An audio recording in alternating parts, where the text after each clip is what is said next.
We will now call the Common Council meeting of January 20th, 2026 to order. Roll call, please. Alderwoman Hess. Here. Lorik. Here. Ritz. Here. Marshall. Here. Gale. Here. Guzekowski. Here.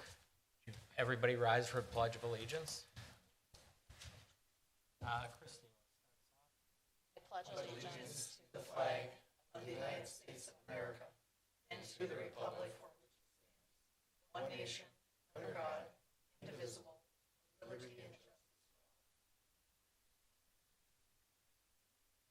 Okay, item 3, approval of minutes of January 6th, 2026.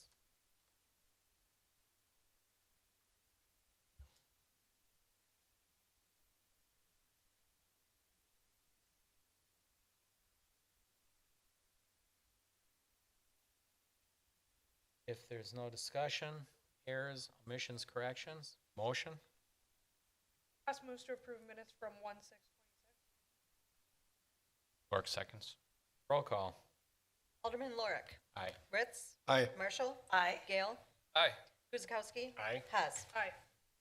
And item 4 is consideration of a motion to concur with the mayor's appointment of Sanka Scarelli of 8410 South 20th Street to the Celebrations Commission to fill a 3-year vacancy.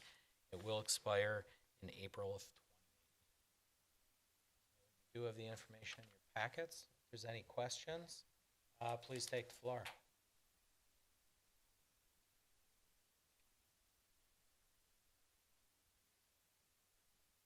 There's no discussion or questions. Motion?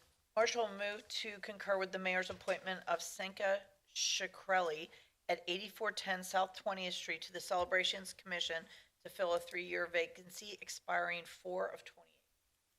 Clark seconds. Roll call?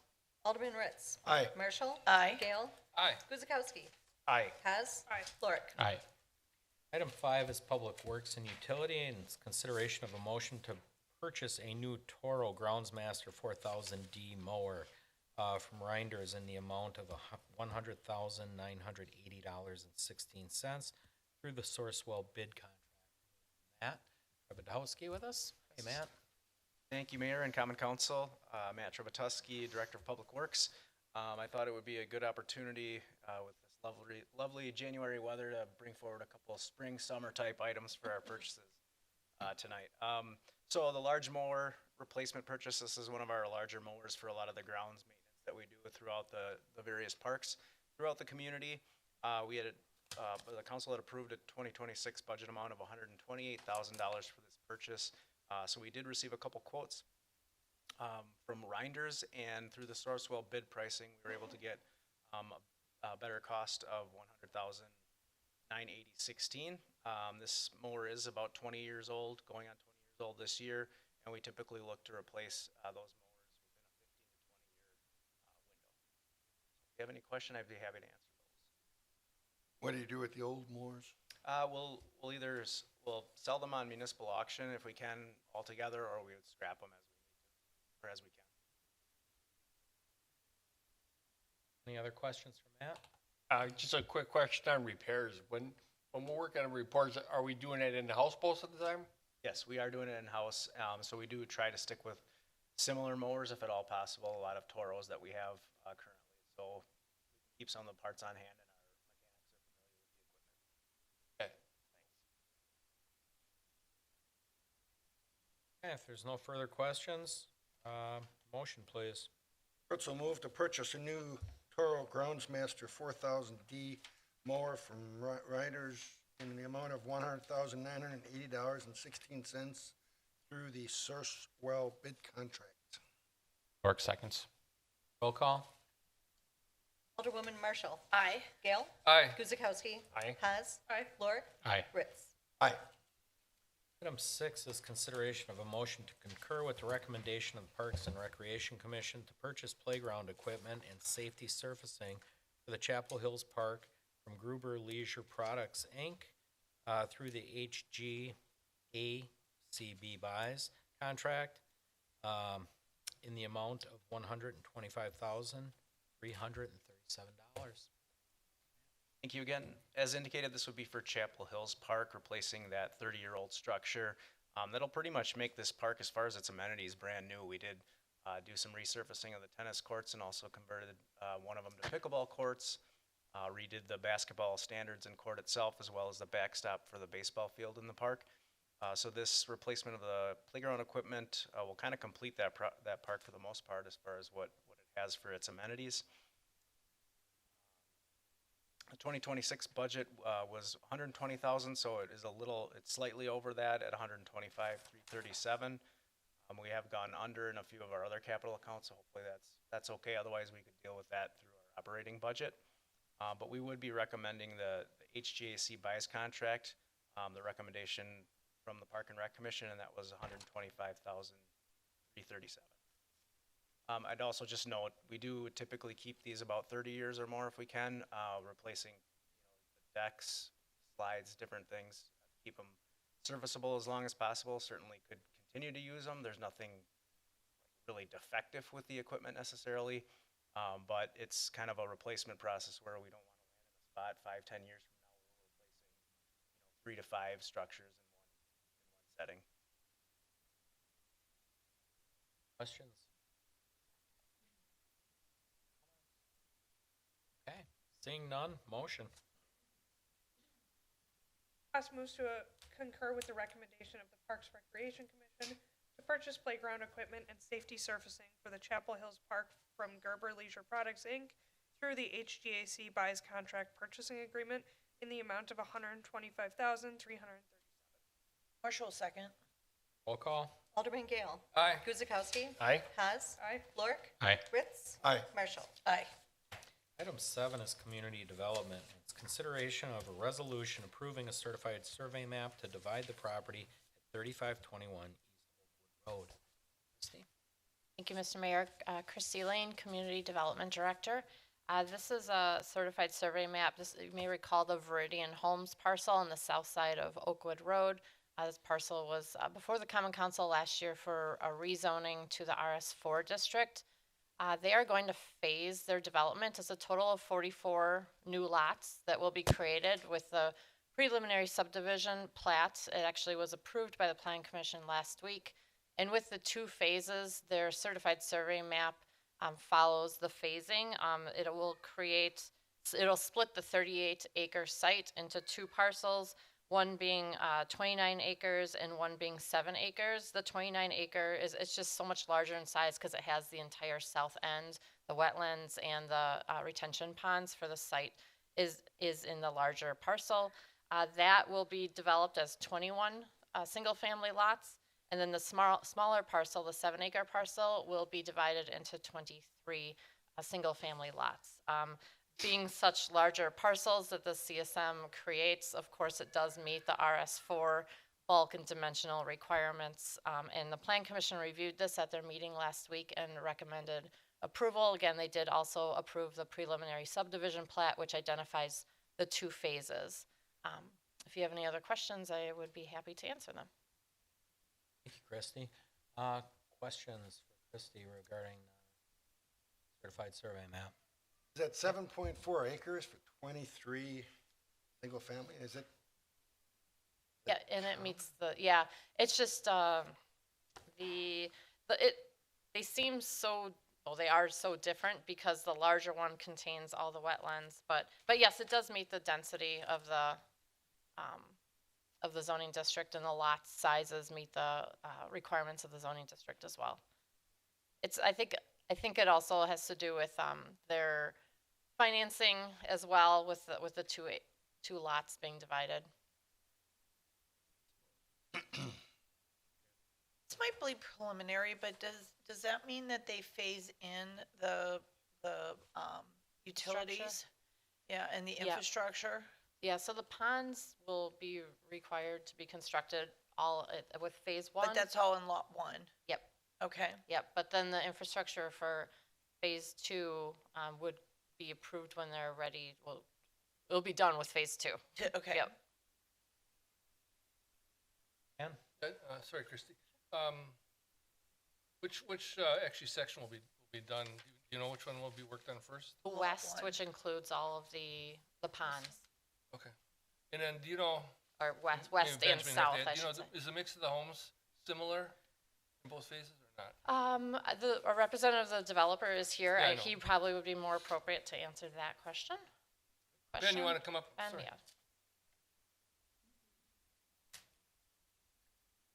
Good evening, Ben Lang, Viridian Homes. To answer your question, yeah, generally the entire preliminary plat has similar lot sizes. I do believe the second phase in that southwest corner, there's a couple of, or southeast corner, sorry, where's there's the cul-de-sac, there's a couple of maybe wider lots, but otherwise generally pretty consistent across the preliminary plat. Cool. That's all I wanted to know. Thanks. Thank you. Anyone else? Okay, seeing no discussion, motion? Bill move to approve resolution 12648-012026, approving a certified survey map to divide the property at 3521 East Oakwood Road. Marshall will second. Roll call? Alderman Guzekowski. Aye. Hess. Aye. Lorik. Aye. Ritz. Present. Marshall. Here, or aye. Gale. Aye. Put on as an Get that squared away? We're good? Okay. Item 8, engineering. Consideration of a resolution approving the Bucky's Oak Creek Development Agreement with Bucky's Oak Creek LLC for the design and construction of public improvements for the development located at 10-840, 10-820, 10-700 South 27th Street, as tax keys listed. Thank you, Mayor. Matt Sullivan, Assistant City Administrator and City Engineer. Before you is that resolution for approving the development agreement with Bucky's. Typical agreement, there are some differences, I guess, that we would normally not see. You can see those on pages 4 and 5. I can kind of run through some of those, just a touch on a little bit of them. There's a sanitary sewer special assessment that'll be coming forward, and that is to deal with the drop manhole that will be installed with the MMSD deep sewer tunnel that they're doing, starting construction in the spring here. We'll be connecting into that. There's also an oversizing of the water main. So the water main will be running from basically St. John subdivision south to the site. Right now, 12-inch water main is what is required for Bucky's. Our regional plan requires a 16-inch main. Therefore, we're asking them to oversize it. There will be some reimbursement, but that is done through the policy of the water and sewer utility. Typically, if it's over $15,000 to get full reimbursement, they would have to do a public bid. Generally speaking, we haven't seen that happen just because of the prices. So the maximum of that would be $15,000 if they chose not to do public bid and did it on their own. That's all within the policy. Other than that, there would be the TIA improvements, which are all the roadway public improvements, which are being reviewed by DOT at this point, plans and such. But other than that, we're pretty basic, pretty standard. So sanitary sewer, water main, and all roadway public improvements would be paid for by Bucky's under this development agreement, as stated in prior discussions. One other oddity that you would notice in here would be the fact that there will be sanitary sewer run to the north property and north of Elm to facilitate future development of that property. That will be paid for under Bucky's, but will be reimbursed by the city and then later specially assessed. That will be coming forward to this council for a special assessment. That'll be at a later date. So those are some of the items that are a little bit different than our typical agreement, but if you have any questions, I'd be more than happy to answer. Thank you, Matt. Questions? Okay, seeing none, motion. Bill move to approve resolution 12649-012026, approving the Bucky's Oak Creek Development Agreement with Bucky's Oak Creek LLC for the design and construction of public improvements for the development located at 10840, 10820, and 10700 South 27th Street. Seconds. Roll call? Alderwoman Hess. Aye. Lorik. Aye. Ritz. Aye. Marshall. Aye. Gale. Aye. Guzekowski. Aye. And item 9 is consideration of a resolution approving a stormwater management practices maintenance agreement with Bucky's Oak Creek LLC for the Bucky's located at 10840, 10820, and 10700 South 27th Street, and tax keys as listed. Thank you, Mayor. Matt Sullivan, Assistant City Administrator and City Engineer. Before you is that resolution for the Stormwater Management Agreement. There is nothing different than what we typically would do with any other development. Everything has been reviewed by MMSD and approved by them and by our stormwater consultant. They met all the requirements of Chapter 13 within ours and MMSD. Happy to answer any questions.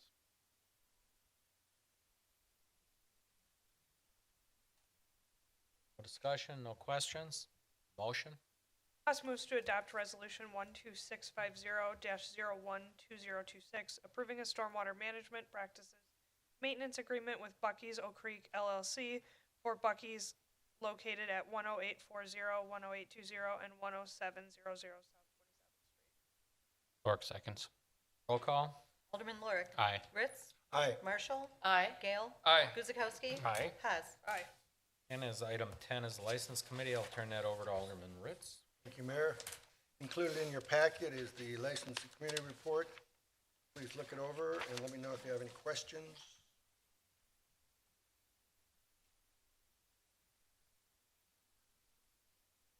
Hearing no questions, Ritz motions to approve the various license requests as listed on the 1/2026 License Committee report. A second. Roll call? Alderman Ritz. Aye. Marshall. Aye. Gale. Aye. Guzekowski. Aye. Hess. Aye. Lorik. Aye.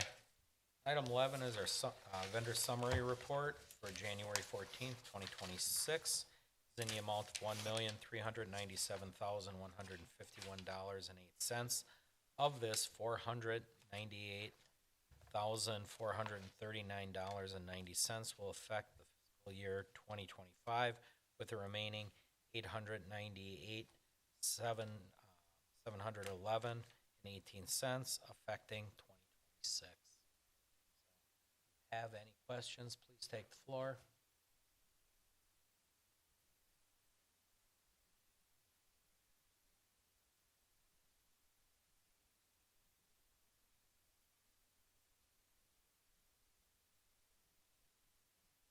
Questions or discussion? Motion on the vendor summary report, item 11. I will move to approve the January 14th, 2026 vendor summary report in the amount of $1,397,151.08. Marshall, second. Roll call? Alderwoman Marshall. Aye. Gale. Aye. Guzekowski. Aye. Hess. Aye. Lorik. Aye. Ritz. Aye. And item 12 is consideration of a motion to convene into closed session pursuant to Wisconsin State Statute, Section 19.85, to discuss the following. Section 19.85, Sub 1, Sub G, Wisconsin Stats, for the purpose of conferring with legal counsel who will render oral or written advice with respect to litigation which it is involved regarding claims of Walgreens Company in Milwaukee County, case number 2025CV6728. President Gale. Thank you, Mayor. Gail moves to convene in the closed session pursuant to Wisconsin State Statute, Section 19.85, to discuss the following. A, Section 19.85, Sub 1, Sub G, for the purpose of conferring with legal counsel who will render oral or written advice with respect to litigation in which is involved regarding claims of Walgreens Company in Milwaukee County, case number 2025CV6728. Marshall, second. Roll call. Alderman Gale. Aye. Guzekowski. Aye. Hess. Aye. Lorik. Aye. Ritz. Aye. Marshall. Aye. We shall now convene into closed session, and we will resume at its conclusion. Thank you. I'll now consider a motion to reconvene into open session. Thank you, Mayor. Gail moves to reconvene in open session. Roll call. Alderman Guzekowski. Aye. Hess. Aye. Lorik. Aye. Ritz. Aye. Marshall. Aye. Gale. Aye. And item 14 is to consider a motion to take action if required. Thank you, Mayor. Gail moved that the Common Council approve the settlement agreement with Walgreens Company regarding the city's 2025 tax assessment of the property located on 9449 South Howell Avenue. Marshall, second. Roll call. Alderwoman Hess. Aye. Lorik. Aye. Ritz. Aye. Marshall. Aye. Gale. Aye. Guzekowski. Aye. And before we get to adjournment, just a couple announcements. We are in the heart of winter. We have some frigid temperatures going on. Please check the city website and Facebook page There are alerts on weather conditions and techniques to keep yourself warm and away from frostbite. And I do want to commend DPW for the great job they've done on our roads. These storms always seem to come at night or on the weekends, and without fail, they are out there. So thank you to our DPW staff. If there's no further discussion or business, I'll ask for adjournment. Ritzel, motion to adjourn. Seconds. Roll call. Alderman Lorik. Aye. Ritz. Aye. Marshall. Aye. Gale. Aye. Guzekowski. Haas. Aye. Okay. Good night. Everybody have a good week.